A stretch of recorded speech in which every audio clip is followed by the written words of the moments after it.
What's up, everybody? Welcome to Dripping Creativity Podcast. I am your host, Chris Corvin, and we're just going to get right into the episode.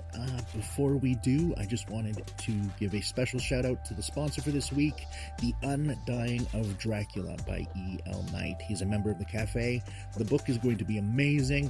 Go and check it out. It's on Amazon, everywhere you can find it. Links will be down below. Today, I'm thrilled to introduce today's guest, the multi-talented Snad with a passion for writing, crochet, and all things creative.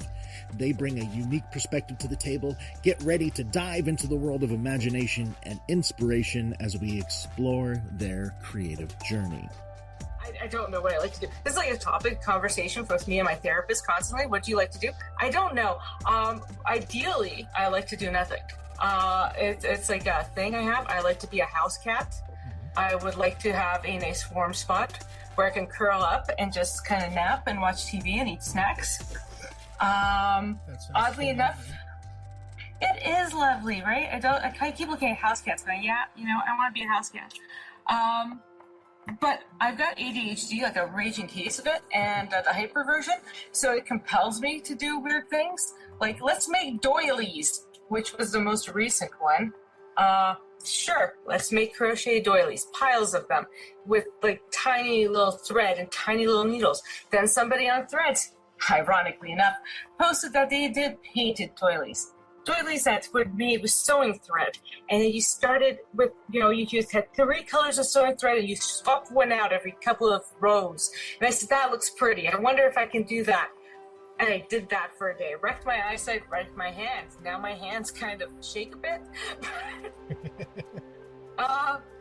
And then I write. And I don't know why I write.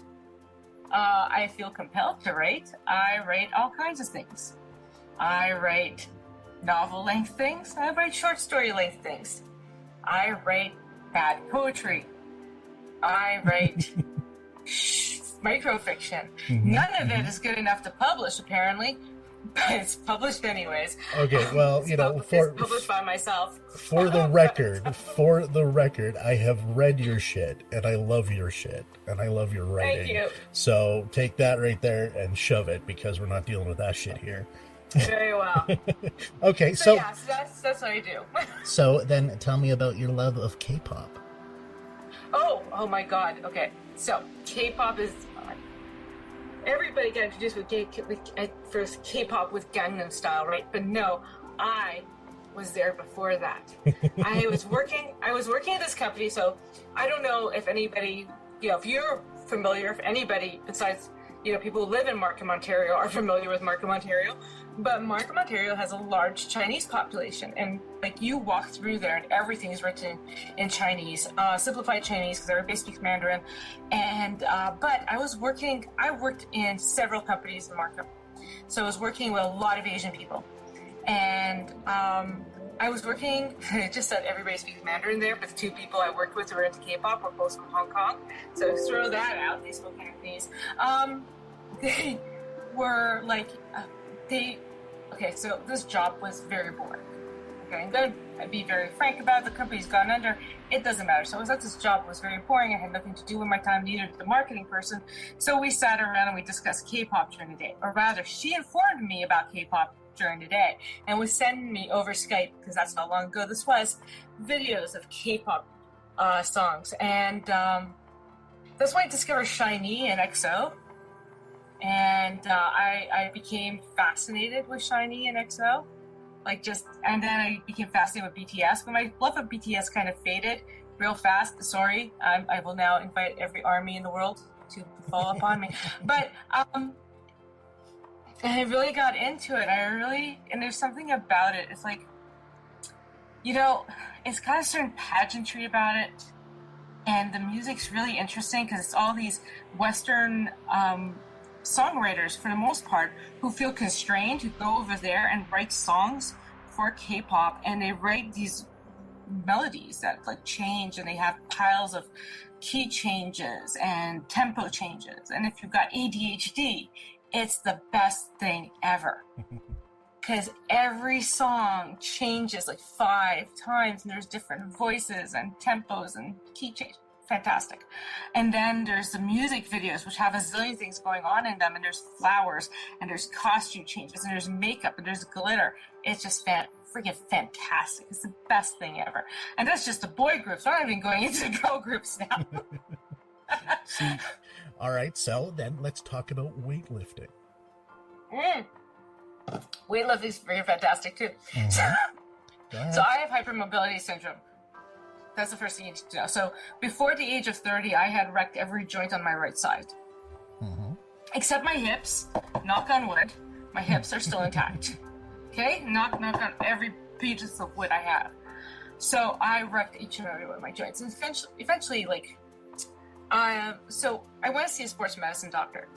And the guy looks at me, and before I got to see that sports medicine doctor, I had no idea I had hypermobility. And he's got all these students with him, and he says to them, when you see these types of injuries, what do you think to check for? And one of the students says, hypermobility. Actually, she said loose joints, not hypermobility. It was the 90s. So he's like, yes. And he goes, he just folds my hand. And I'm looking at him folding my hand, and I'm thinking this is like absolutely normal, but these students all freak out. And I'm like, not normal? What do you so, exactly. So, anyways, when I got to my PhD, and my PhD was a giant failure. The less we talk about the PhD, the better. I realized I had to do something about it because I went and I sprained I don't know if it was my ankle or my wrist again. And so I was friends with some people in kinesiology, because it was York University, and York University is a huge kinesiology department. And they said, weight training helps with that, because it makes the joints, like it provides not padding for your joints, but support for the joints. Mm-hmm. So I started lifting weights. And that was weird, because I never lifted weights before in my life. I was a very sedentary person. I like to be a house cat.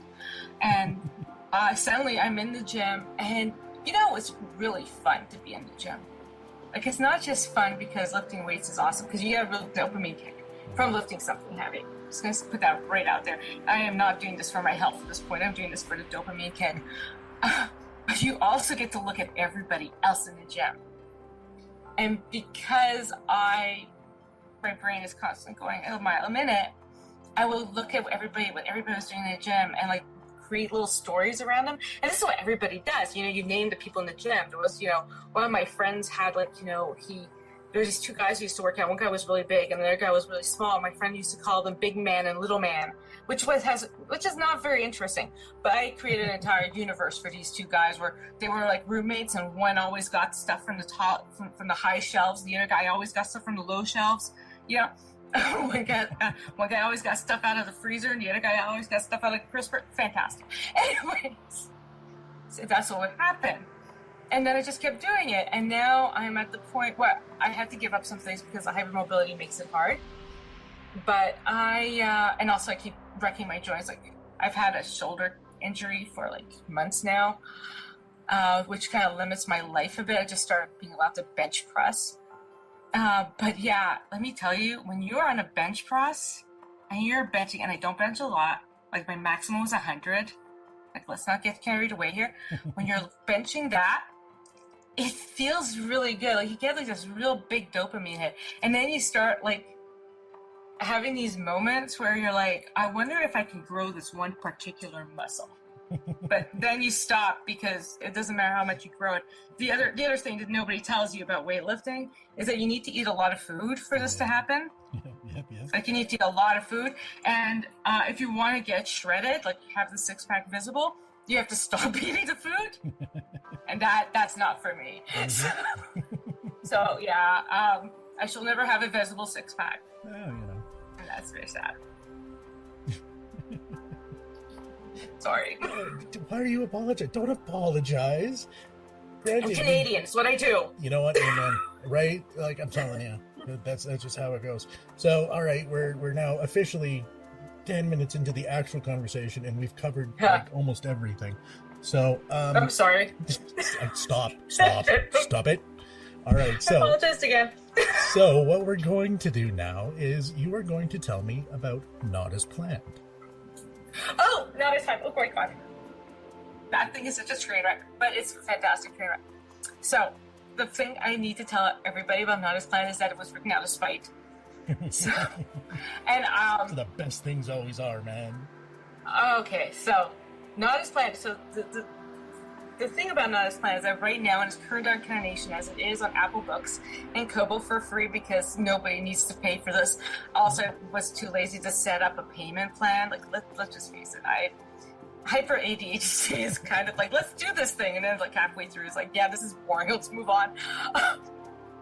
So, in this current incarnation, it's a cute love story that's set in an office, and it's these two guys in a scrum team. The scrum team is not getting along, and the guy's like, oh my god. My main character, Leo, is like, oh my god, why are things terrible? My office BFF isn't talking to me anymore because of all this.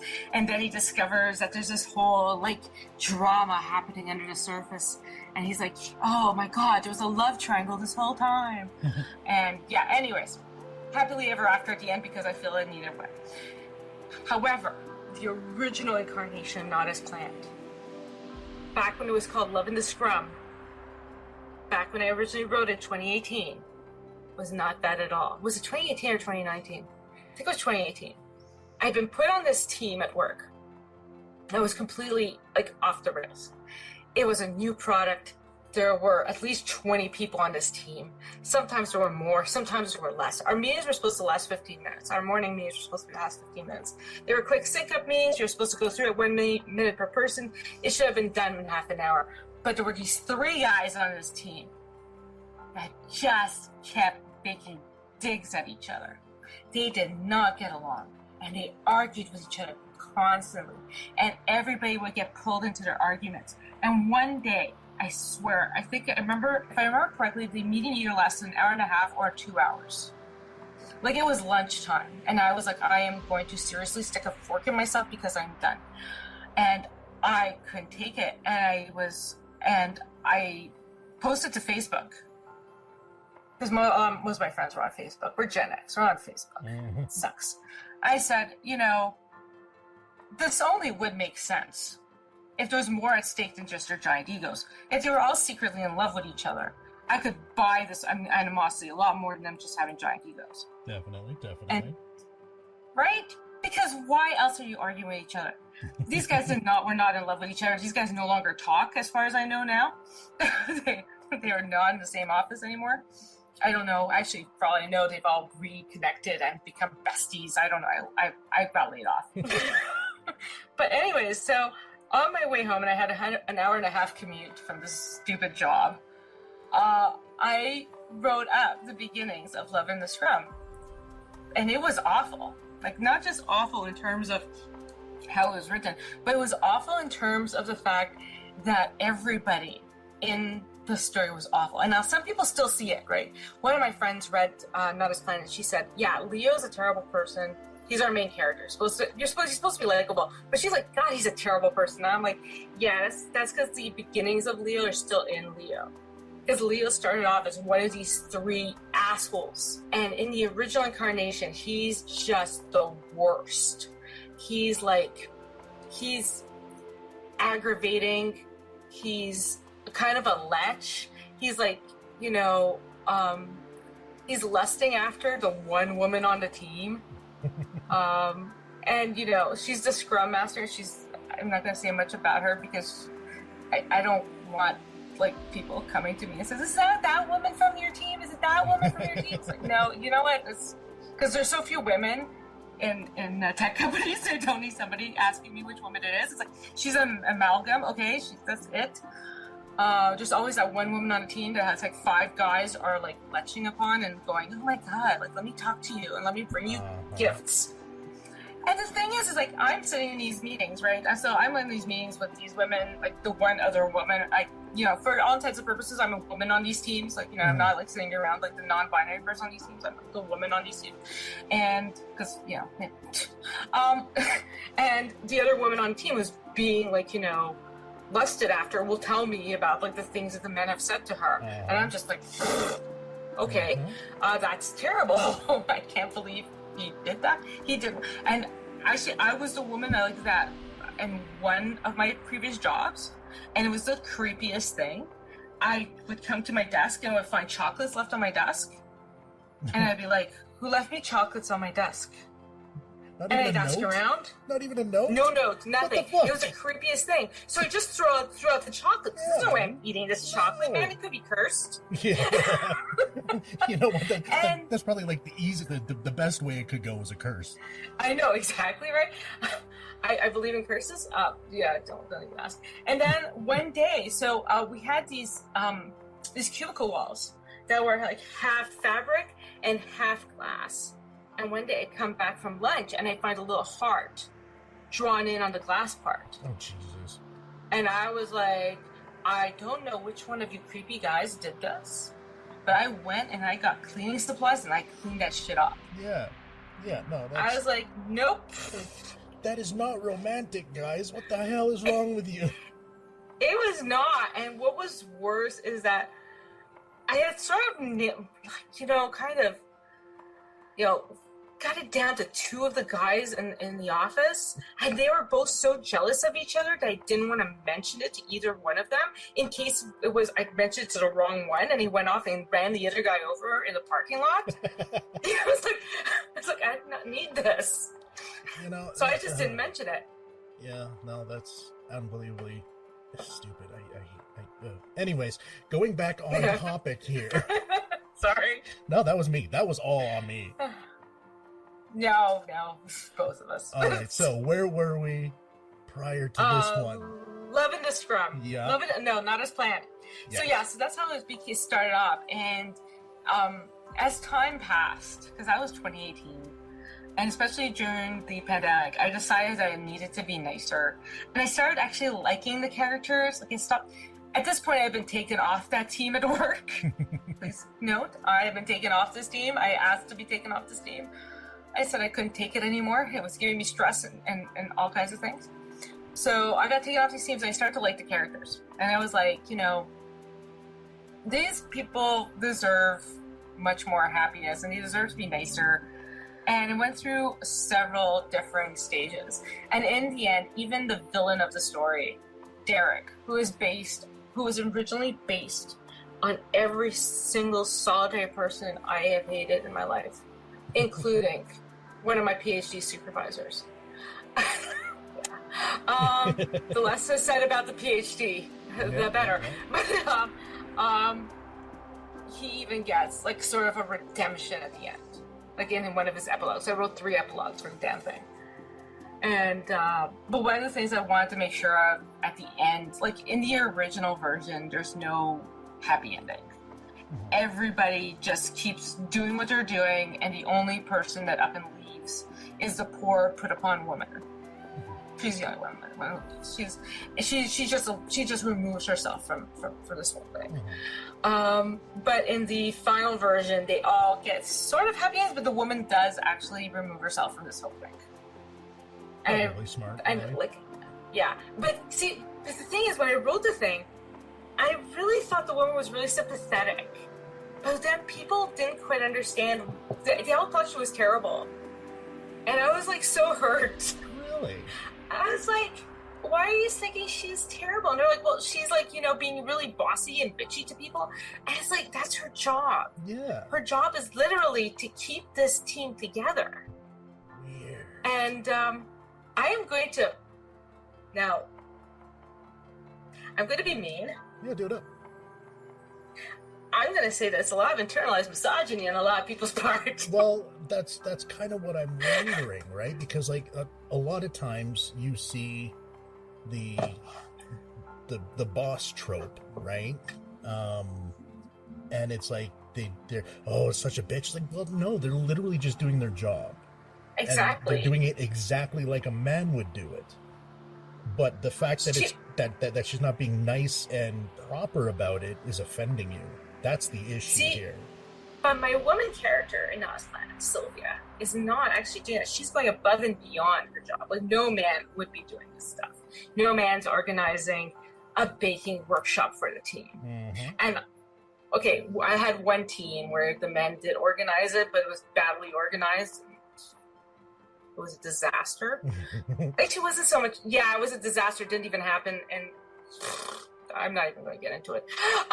But so she goes above and beyond. She makes sure everybody's on time. She makes sure that people aren't having off-book meetings. She's doing all kinds of things. She's going above and beyond, and people are like, yeah, she's really bitchy. I was like, man. So I ended up having to, like, so this was like in the first pass of beta readers. And I'm like, man, I'm so hurt. So I went and I just shoehorned in a section to just humanize her. And I felt so resentful about this section that I even refused to acknowledge it's there. You know what? I completely get that. I mean, so I was so pissed because I even showed it to my friends, like just for fun. I just sent it to two of my friends. I said, "Can you just read this?" And I didn't say, "Hey, let me know what you think of Sylvia" or anything like that. Just sent to them. Thing. And then I just waited. I said, "So what'd you think of the book?" And they were like, "Oh yeah, it's fine. It's kind of okay. It's cute, like light, fluffy." Easy to read. And I'm like, what did you think about Sylvia? And they're like, anyway, so what do you think about the characters? And then they came back to me about, Liam seems like a little bit terrible. And I'm like, yeah, that's fine. Steven seems a bit terrible. I'm like, yeah, that's fine. Derek's a horrible person. I'm like, yeah, that's fine. And then they're like, it's Sylvia, man, she's really bitchy. And I'm like, whoa. Anyways, we are going You have to so be in charge. off the You got to be pretty. We're so off the rails. We're 30 minutes in. We're right out of there, man. You know what? Love it. This is awesome. All right, so let's see here. Oh God. Oh, no, this is going to be a great question. I'm going to like this one. What? You have mentioned in the past about your influences by authors such as... Why don't you tell me about your influences? Oh my God. Okay, so I figured you were going to mention Warden and Forster out loud, but I guess you're not going to. No, I'm going to let you do it. Okay, so Warden and Forster, I don't know how to pronounce his name. Okay, please note that I am a cheap person.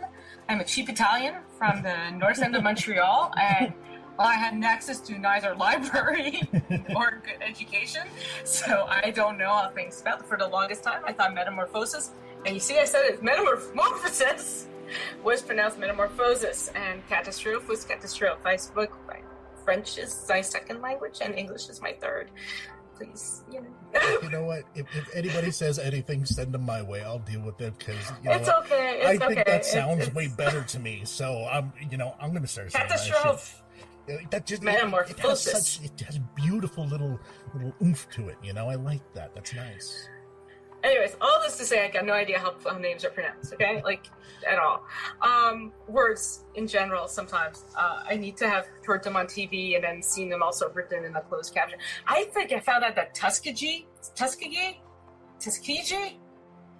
What? The word. There's a name of a place in the U.S. called I don't know, Tuskegee, that I thought was Tuskegee is not pronounced that because I was watching The Gilded Age and the guy said the name of the place and underneath the word was written. I'm like, oh my God, that's what's... Anyways, it doesn't matter. Warden and Forster. Okay, keep going. Warden and Forster, okay, so at some point, the movie... A Room with a View comes out. I think it was 1986 or something like that. And I'm all of 12? And I become obsessed with this movie. Like there's something about this movie that I am obsessed with it. And I'm watching this movie over and over and over again. And I'm like, what is obsessing me about this movie? And I'm not sure. I'm like an idiot, right? So at some point I managed to get a hold of the book. And I get a hold of the book and I read it, and it's like everything changes for me. It's like up until this point, I've been reading Asimov and Arthur C. Clarke, and I hate Arthur C. Clarke, but I was reading it anyways because just reading was available to me. Like I said, I'm like a cheap kid from north side of Montreal. Mm-hmm. I've got basically the books in my parents' basement, which were all sci-fi, old sci-fi, like Asimov and Clarke, and my mother's Agatha Christie books. And occasionally stuff that my uncles and aunts had, Walden and, The Well at the World's End and stuff like that, which, fine. And, what was the other one? Steppenwolf and these things. And it's it's not quite the same as... They're good books, mm-hmm. But when you pick up A Room with a View, it's a very different kind of book than those. And the thing is, as I was reading it, I was like, there's something different about this book, but I can't really put my finger on it. It's not just the way it's written. It's not just the way the prose works. And the prose is beautiful in it. And, like, literally, I was looking at this going, up until that point, everything I'd been writing was in the same style of everything else I had read. And then, at this point, I was like, maybe I can write like this. Maybe I can write these long, flowing sentences. And in the end, no, I cannot. I am not good at writing long, flowing sentences. I'm good at writing short sentences. It's okay. We're fine. We move on. We learn and we live. But I was like, these are beautiful, long, flowing sentences. And there's something about the way he's describing, like, the way he describes the places and the people. He's describing something else that isn't the places and the people. Mm-hmm. And, like, a lot of people read it and they say, this is really stuffy. This is, like, you know, a real comedy of manners. It's like, you know, stuffy Victorian people. And it's like, yeah, that's the point. Like, when you read it, the first time you read it, like, stuffy Victorian people, but then you read it again. I think because I saw the movie, I sort of knew what to expect. It's a critique of the stuffy people. Yeah. It's a critique of that life. Mm-hmm. And then I read Howard's End, and then I read Where Angel Spirits Tread, and that book, it's hidden somewhere in my bookshelf because I never want to see it again because it was so sad. Yeah, I got like hidden books a little bit everywhere that are too sad for me to ever look at again, but I can't give them away.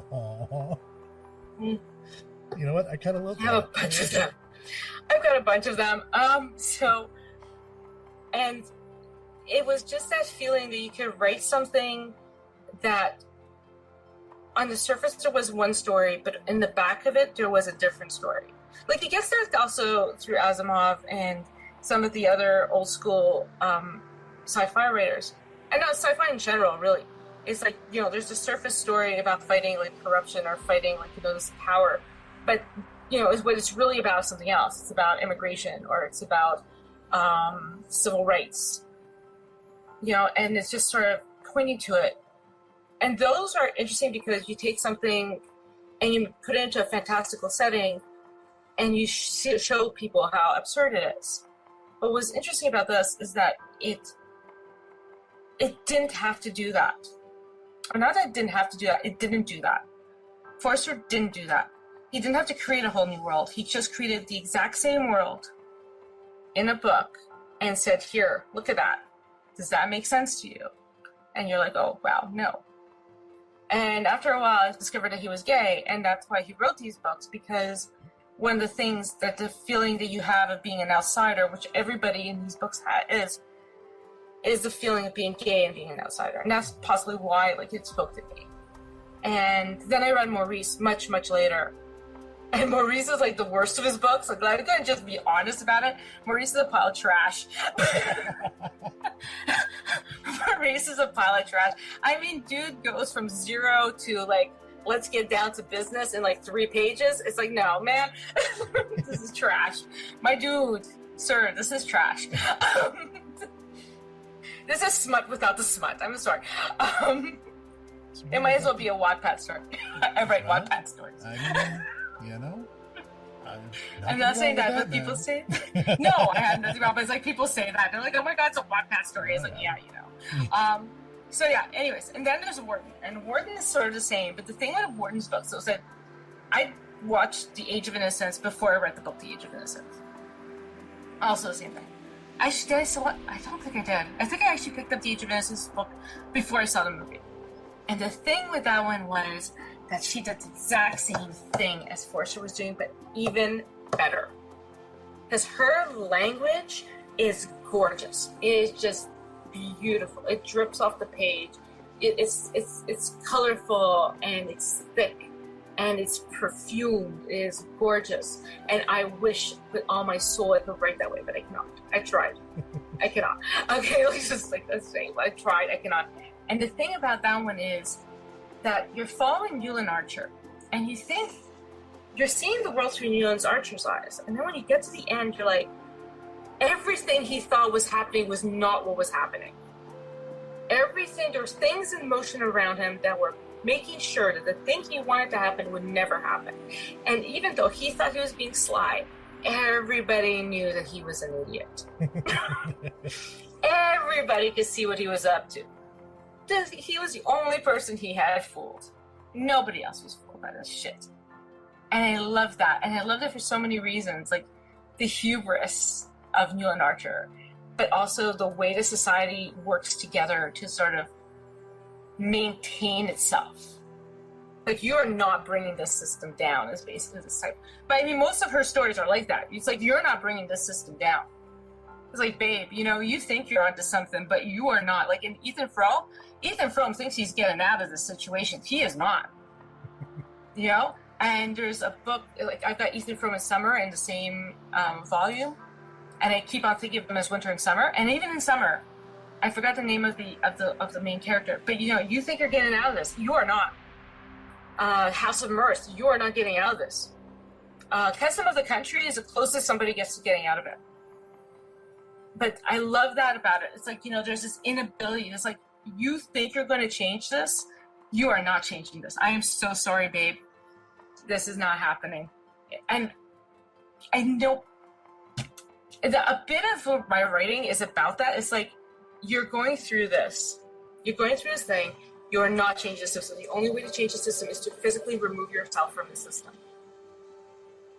You are not changing anything. So, like, Leo at the end of Not His Plan doesn't change anything. Nothing changes. He just does something. I'm not going to spoil the fucking thing. At the end of, We Barely Knew You, Clara, nothing changes. It's still the same, crappy office with crappy office trivia. Nobody's changed their minds. The only person who's changed is Clara and her boyfriend, Josh. But, when he gets offended, he said, that's spoiled. Same thing with all of them. Nobody's getting out of this alive. I mean, you are getting out of it alive, but you're going to have to move yourself out of it. Like, your office, your situation, the system around you is not going to change. And in a way, it's kind of depressing. Like, even in Forster, even in A Room with a View, even in Howard's End, nothing changes. The only thing that changes is that the main character gains agency to remove themselves from the situation. Mm-hmm. But the situation remains the same, which is why I think I like it better than sci-fi and fantasy. Because in sci-fi and fantasy, the system changes at the end, and well, that's lovely and nice to have. That's not how the world works, and I just get depressed at the end. I'm just like, oh, that would never happen in real life. This would happen. Well, I just get sad. Actually, although I have to say, Magic for Liars is not that way. I just want to mention that. Throw that out there. I just want to throw it out there. Putting this on the record now. Not all sci-fi, okay? It's not my sci-fi. A lot of sci-fi. Yeah, that was a long story. That was an amazing. What the heck? That was amazing. I loved that. That was so good. I have to go back and re-listen to catch it all, but it was amazing. Okay. We are now at 41 minutes. Oh, good lord. And you thought there would be dead air. Well, I just like it might happen. It could. Obviously not. So, I think what we're going to do is we're going to do a little closer right here and put a pin in this, and then we're going to do a part 2 later, because I know I'm going to need a follow-up here, because I have so many things that I have left to ask that we're going to need to do a part 2. I'm sorry. No, don't apologize. It's amazing. It's perfect. There's nothing wrong with this at all. I absolutely love this. So, let's close this off with a where can people find you? Oh, so I'm on Threads a lot. I'm Snadzmatazz on Threads. Snadzmatazz being... Okay, there's a reason behind my name. Mm-hmm. Okay? Back in 1990, I forgot what, one of my friends was trying to message me over the Linux system, and she wrote down, write Snadra. That was my username. And instead she wrote write Snadra. Thought this was the most hilarious thing she had ever come up with. Started calling me Snadra. That shortened up to Snad. And then... also, people started calling me Snadriana because they knew that I didn't like cutesy stuff, and they thought it was funny, and it sort of stuck. And then later on, it became Snadzmatazz because, you got the jazz hands. Yeah. Okay. So yeah, you can find me on Threads. I'm also on Wattpad. I think I'm Snad, Rihanna, and I'm on Instagram as Snadzmatazz. Although I don't post there very often because what the hell am I going to post? I don't do pictures. And I'm also on Tumblr. I think also as Snad. But if you go to Threads and you go to my link in bio, you get everything, including a link to Not As Planned. If anybody wants to read that, it's free. That's like the real selling point for this thing. It's free. It's like you like literally have. It's what risk free. You hate it. You like it. It's great, fantastic. You invested nothing except time. And Lord knows I still want the time that I spent reading Middlesex Big Shot for You guys back, please. Note that I make no apologies for hating that book. Sorry. We'll just throw all the disclaimers in at the end. Just cram them all in. All right. So this is definitely the end of part 1 for everyone. Sorry. Stop it. So thank you for joining us. We will have to schedule this in again because we made it through halfway. And I still got to talk to you about art and painters like Hopper. Oh yeah. Oh no, save it. Hopper. No, save okay. it. Save it. Yep, close it. We're ending. I'm ending the episode. We'll pick up with the part 2 at another time.